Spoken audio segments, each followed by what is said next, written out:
Good news for job seekers. Unemployment in the UK fell from 8.2% to 8% in the second quarter, the lowest figures in nearly a year.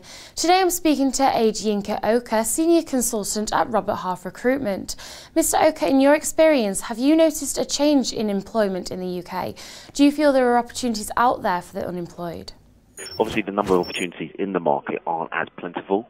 So that obviously creates other challenges like increased competition as well. So I'd definitely say compared to obviously say 2007, 2008, it's obviously a lot tougher market right now for candidates. Marie is a recent graduate seeking employment in the accounting and business sector. Marie, I believe you have some questions to ask Mr. Oka. Yeah, I'm a mature student, so I return back to education. I've just graduated literally about a month ago in business management. And yes, I'm looking for a full-time permanent job at the moment. Do I actually apply for graduate programs even though I'm of a certain age? Would that benefit me? 100%, Marie. If your skill set meets the criteria for the program, then 100% you should apply for it.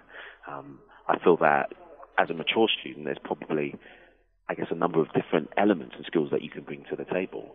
In fact, obviously, on accounting maturity, there might be more focus in terms of, obviously, your application, in terms of, obviously, what you're hoping to achieve from a career perspective, versus, obviously, younger applicants, although, obviously, they may have the ambition, their focus may be different. And I have been lucky enough to get a couple of interviews through to the interview stage, final interview stage, but then I've not been employed. I just want to know, is there any way I'd be able to improve my interview technique?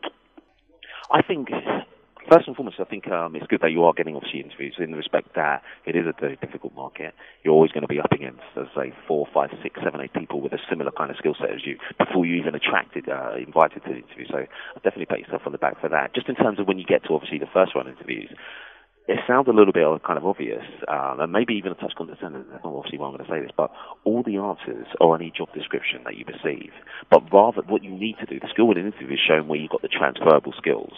Therefore, I think it's important that when you're in an interview and you're asked various questions, relate the experience that you do have, obviously, to the role, illustrating that you do have transferable skills. It's all about adopting a technique whereby you're illustrating your competency. So give very specific examples, elaborating where appropriate, the skills that you have are relevant for the role. That should hopefully allow for more traction, i.e. a client can actually see, hold on a second, this is somebody obviously who has experience of this role. They're giving obviously clear, coherent examples. Just basically on all of that, how do I actually improve my prospects to get employed at the moment as well? I think it is about obviously managing your expectations.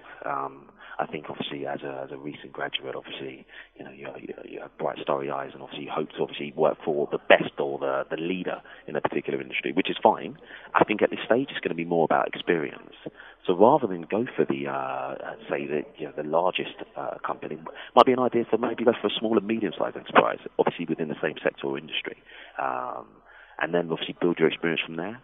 Once you get experience, it's so much easier to be what we refer to as marketable, i.e. you've got a lot more transferable skills. So with that in mind, I think personally, it's not about being less ambitious. It's about getting your foot in the door, but getting yourself a good platform foundation of experience, then using that to obviously apply for something hopefully maybe a bit bigger and better. Marie, I hope this advice helps, and thank you, Mr. Oka, for sharing your expertise with us. That's all from me, but click back to the Duke's Copy website for more interviews and updates. Take care.